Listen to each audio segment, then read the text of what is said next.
नमस्कार मित्रांनो. आजचा अफेअरचा प्रश्न आहे शिखर संमेलनावर. त्याआधी एक महत्त्वाची माहिती. तुम्हाला जर ऑगस्ट महिन्याचे करंट अफेअर पाहिजे असतील तर चॅनलवर वीकली करंट अफेअरचे 4 व्हिडिओ टाकलेले आहेत. त्यामध्ये पूर्ण ऑगस्ट महिन्याचे करंट अफेअरचे प्रश्न घेतलेले आहेत. महत्त्वाचे सिलेक्टेड प्रश्न घेतलेले आहेत जे तुम्हाला येणाऱ्या एक्झाममध्ये पाहायला मिळू शकतात. आजचा प्रश्न बघूया. शंघाई सहयोग संघटनेचं 2025 मधील शिखर संमेलन कुठे आयोजित करण्यात आलं? रशिया, चीन, भारत का नेपाळ? उत्तर देण्यासाठी 5 सेकंद आहेत.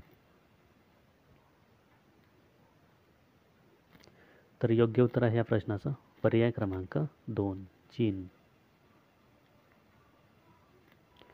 SCO शंघाय कोऑपरेशन ऑर्गनायझेशनचं हे 25वं शिखर संमेलन होतं. आयोजन करण्यात आलं याचं 31 ऑगस्ट ते 1 सप्टेंबर 2025. सहभागी असलेले प्रमुख नेते नरेंद्र मोदी प्रधानमंत्री भारत, व्लादिमीर पुतिन राष्ट्राध्यक्ष रशिया, शी जिनपिंग राष्ट्राध्यक्ष चीन. तर अशाच महत्त्वाच्या करंट अफेअरच्या प्रश्नांसाठी आणि स्पर्धा परीक्षेशी संबंधित इतर महत्त्वाच्या व्हिडिओसाठी आत्ताच चॅनलला सबस्क्राईब करा.